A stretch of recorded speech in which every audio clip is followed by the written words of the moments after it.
For advertisement, call 8125893028. Our Gmail maxtvtelugu@gmail.com. Hi hello నమస్తే welcome to max TV. నేను మీ శ్రావ్య. ఈరోజు మనం ప్రెగ్నెంట్ లేడీస్ ఎలా ఉండాలి, ఎలాంటి జాగ్రత్తలు తీసుకోవాలనేది స్వాతి గారి మాటల్లోనే తెలుసుకుందాం. నమస్తే స్వాతి గారు. నమస్తే శ్రావ్య. ఎలా ఉన్నారు మేడం? బాగున్నాను. స్వాతి గారు, ప్రెగ్నెంట్ లేడీస్ చాలా వరకు బయట ఫుడ్కి ఎక్కువ అలవాటు పడిపోయారు. అసలు ప్రెగ్నెన్సీ టైంలో ఎలా ఉండాలనేది చాలా వరకు తెలియదు. ఎలాంటి జాగ్రత్తలు తీసుకోవాలనేది ఈరోజు మీ మాటల్లో తెలుసుకుందాం మేడం. ఓకే శ్రావ్య, అయితే ప్రెగ్నెన్సీ అనేది ఒక అద్భుత వరం అని చెప్పుకోవాలి. చాలా మందికి ప్రెగ్నెన్సీ కలగక ఎందరో స్త్రీమూర్తులు బాధపడుతున్నారు. అవును, చాలా మనం ఇప్పుడు కామన్ అయిపోయింది. 10 మందిలో 2కి సంతాన ప్రాబ్లమ్స్ అనేవి ఉన్నాయన్నమాట. అవును, ఇప్పుడు ఎవరి ఫ్యామిలీలో చూసుకున్నా ఇంటికి ఒకరికైనా ఈ విధంగా ప్రాబ్లమ్స్తో బాధపడుతున్నారు. సో ప్రెగ్నెన్సీ అనేది ఒక అద్భుత వరం. అది ప్రతి తల్లి అనుభూతి చెందాల కదా, ఖచ్చితంగా అనుభూతి చెందాల్సిందే. అది ఒక తల్లికి మాత్రమే తెలుసు. ఆ 38 to 40 వీక్స్ అంటే స్టార్టింగ్ రోజు నుంచి 40 వారాల వరకు ఎలా ఆ బేబీని మోస్తుందన్న విషయం తల్లికి మాత్రమే తెలుస్తుంది. ఇది మన ఇంట్లో పెద్దవాళ్ళు అందరూ చెప్పేదే నేను చెప్తాను. ఎందుకంటే నేనేమి డాక్టర్ని కాదు, ప్రెగ్నెన్సీ వాళ్ళు ఇలాగే ఉండాలని నేను చెప్పట్లేదు. నాకు ఉన్న అనుభవంతో నేను 2 పిల్లల్ని కన్నాను కాబట్టి నా అనుభవం, నా కజిన్స్, మా అక్క, చెల్లి, వదిన, నా చుట్టూ ఉన్న వాళ్ళు, నా తోడికోడలు అవ్వచ్చు, ఆడపడుచులు అవ్వచ్చు, ఎవరైనా నా చుట్టూ నా ఫ్యామిలీ మెంబర్స్, నా కజిన్స్కి ఉన్న అనుభవాలు మీతో షేర్ చేసుకుంటాను ఖచ్చితంగా. తప్పకుండా. అయితే ప్రెగ్నెన్సీ టైంలో ముఖ్యంగా మనము స్త్రీలు, లేడీస్ అనమాట, కన్సీవ్ అయ్యారు అని ఎలా తెలుస్తుంది? పీరియడ్స్ మిస్ అయితే. ఫస్ట్ పీరియడ్స్ మిస్ అవ్వగానే మనం పెద్ద హైరాణ పడాల్సిన అవసరం లేదు. ఇది ఎవరికి? హెల్దీ పీరియడ్స్ వచ్చిన వాళ్ళకి. హెల్దీ పీరియడ్స్ అంటే హెల్దీ అంటే ఏంటి? రెగ్యులర్గా సైకిల్ కరెక్ట్గా ఉన్న వాళ్ళకి పీరియడ్స్ మిస్ అయితే ఒక అవగాహనకు వస్తారు వాళ్ళు, ఏంటి కన్సీవ్ అయ్యారు అని. సో ఇప్పుడు ఈజీ అనమాట. ఒకప్పుడు అంటే కష్టం, హాస్పిటల్కే వెళ్ళాలి కన్సీవ్ అయ్యామా లేదా అన్న విషయం తెలుసుకోవాలి అంటే ఖచ్చితంగా హాస్పిటల్కి వెళ్ళి డాక్టర్కి అప్రోచ్ అయితేనే తెలిసేది.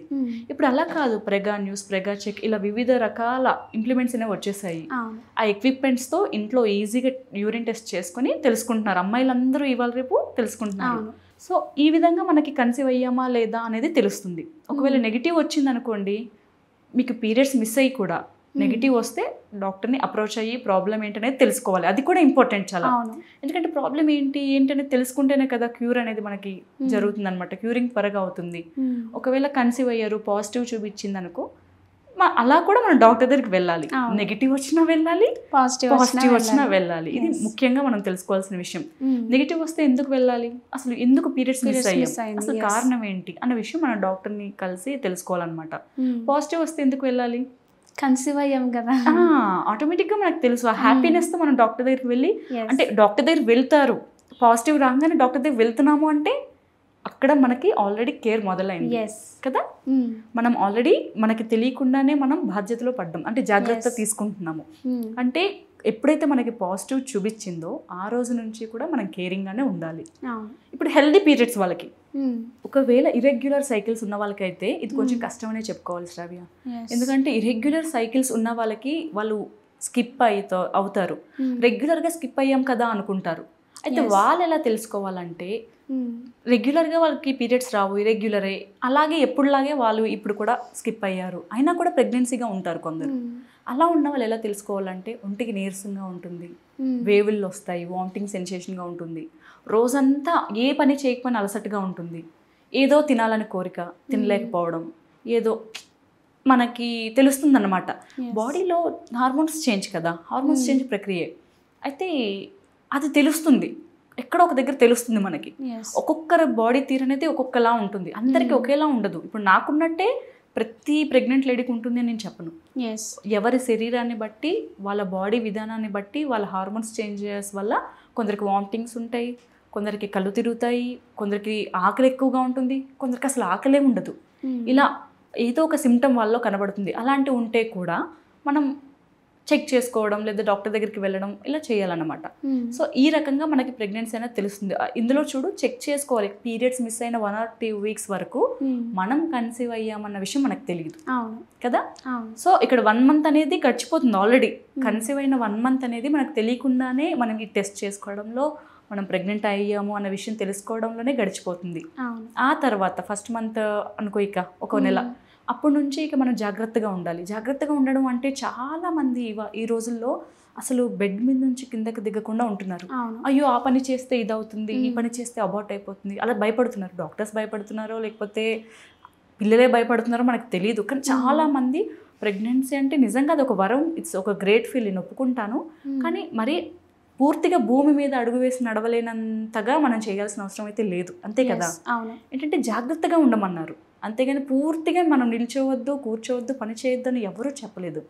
కొందరికి బెడ్ రెస్ట్ ఉంటుంది, అది వాళ్ళ శరీరాన్ని బట్టి లేదా వాళ్ళకున్న హెల్త్ ప్రాబ్లమ్స్ వల్ల, ఇంకేదైనా వాళ్ళ హెల్త్ ప్రాబ్లమ్స్ వల్ల కానీ అదర్ ఏదైనా ప్రాబ్లమ్స్ వల్ల కొందరికి బెడ్ రెస్ట్ చెప్తారు. డాక్టర్స్కి తెలుస్తుంది పేషెంట్ కండిషన్, వాళ్ళు చెప్తారు బెడ్ రెస్ట్ అని. అలాంటి వాళ్ళు అలా ఉంటే పర్లేదు. కానీ హెల్దీగా ఉండి కూడా చేయాల్సిన పని చేసుకునే మనకి శక్తి ఉన్నా కూడా ఒంటిలో కొందరు చేయట్లేదు అనమాట. ప్రెగ్నెన్సీగా ఉన్న వాళ్ళు అలా చేయకూడదు. మనం యాక్టివ్గానే ఉండాలి, మంచిగా ఉండాలి, హ్యాపీగా ఉండాలి, హెల్దీగా తినాలి, మంచిగా అంటే పాజిటివ్ విషయాలు వినాలి, భగవంతుడి ధ్యానంలో ఉండాలి, పాజిటివ్ వైబ్స్తో ఉండాలి. అయితే ఇక్కడ ఒకటి ముఖ్యంగా గమనించుకోవాల్సింది ఏంటంటే ప్రెగ్నెన్సీ అంటే ఓన్లీ వైఫ్ మాత్రమే కాదు, హస్బెండ్ కూడా ఫీల్ అవ్వాలి. అంటే ఇంట్లో వైఫ్ ప్రెగ్నెంట్గా ఉన్నారు అంటే హస్బెండ్ కూడా బాధ్యత తీసుకోవాలి. ఎందుకంటే హస్బెండ్ హ్యాపీగా ఉంటే వైఫ్ ఆటోమేటిక్గా హ్యాపీగా ఉంటుంది, అంతే కదా. భర్త ఆనందంగా ఉండి తను చిరాగ్గా లేకుండా చాలా చక్కగా పాజిటివ్గా ఉన్నాడు అనుకో భార్యతో, భార్య ఆటోమేటిక్గా పాజిటివ్గా ఉంటుంది. ఇప్పుడు ప్రెగ్నెంట్ అంటే ఏంటి, భార్యాభర్తలు ఒక బంధం కదా. సో భార్య ఏమనుకుంటుంది, బేబీని కానీ ప్రతి స్త్రీ కూడా అనుకుంటారు హస్బెండ్ నుంచి మంచి రెస్పాన్స్ ఉండాలి అని. పేరెంట్స్ కంటే ముందు కూడా ఆడవాళ్ళు హస్బెండ్కి ఎక్కువ ఇంపార్టెన్స్ ఇస్తారు ఈ విషయంలో మాత్రం ఖచ్చితంగా. ఇంకా ఏ విషయంలో కూడా పేరెంట్సే ఇంపార్టెన్స్ అంటాం, కానీ ఈ విషయంలో మాత్రం భర్త మనతో చక్కగా ఉండాలి అనుకుంటారు.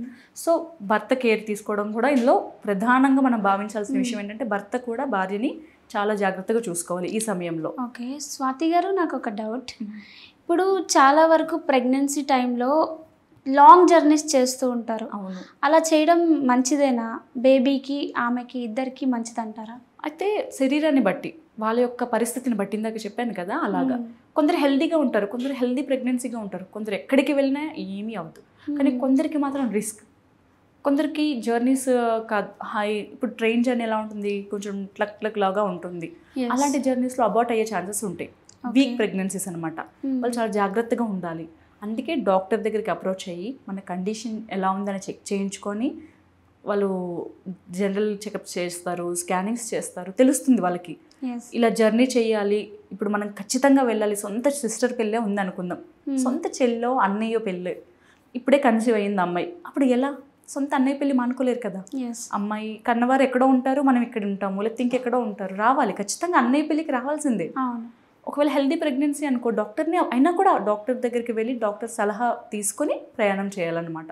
డాక్టర్స్ చెప్తారు ఇప్పుడు ఇది వీక్గా ఉంది, ఈ ప్రయాణం నీకు కరెక్ట్ కాదన్నప్పుడు పేరెంట్స్తో చెప్పి ఆగిపోతే బెటర్, అంతే కదా. తెలిసి తప్పు చేయడం కరెక్ట్ కాదు.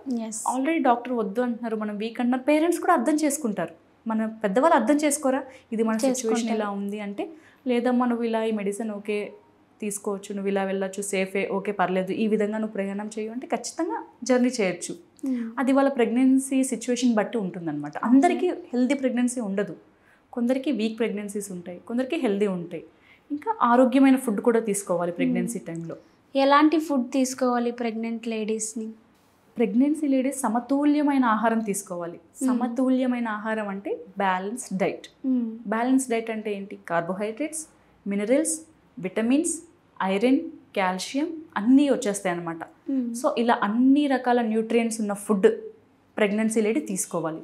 ఇప్పుడు నేను రోజు తిన్నట్టే తింటే ఎలా, ప్రెగ్నెన్సీ టైంలో వెయిట్ గెయిన్ అవుతాం, మనతో పాటు ఇంకొక శరీరం కూడా లోపల పెరగాలి, హెల్దీగా పెరగాలన్నమాట.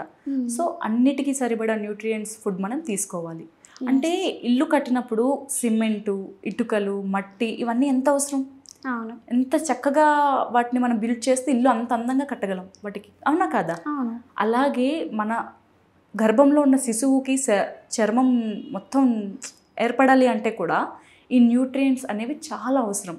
గర్భంలో ఉన్న శిశువుకి బాడీ పార్ట్స్ అన్నీ చక్కగా హెల్తీగా ఏర్పడాలి అంటే తల్లి చక్కని ఆహారం తీసుకోవాలి. జంక్ ఫుడ్ తీసుకోకూడదు ఎక్కువగా. చక్కని ఆహారం అంటే ఏంటి, ప్రోటీన్ ఫుడ్, ఫ్రూట్స్.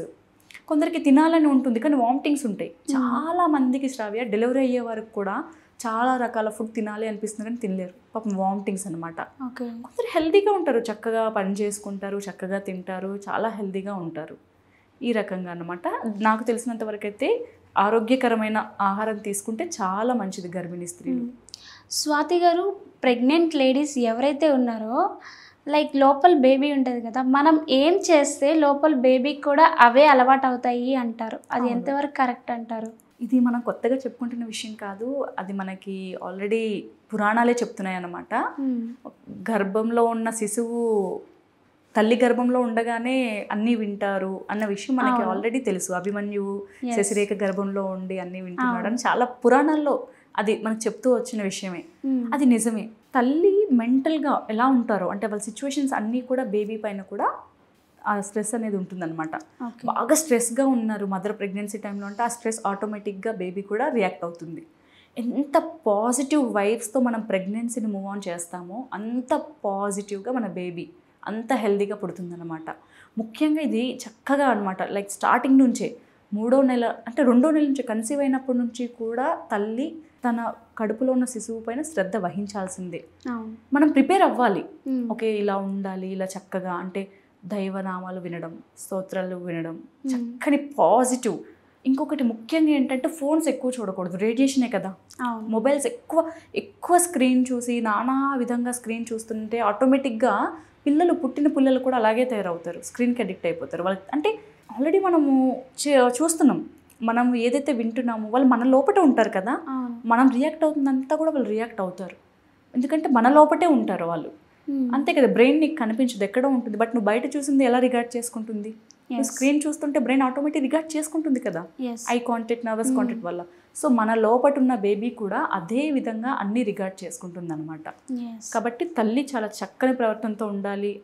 అప్పటి వరకు ఎలా ఉన్నా కూడా ఇంకొక శిశువుకి జన్మనిస్తున్నాము, ఈ భూమిలోకి ఒక కొత్త జీవి రాబోతుంది కొత్తగా అంటే వాళ్ళని చక్కగా మనం తీర్చిదిద్దాలి అంటే చాలా ప్రధాన పాత్ర తల్లి వహించాల్సిందే.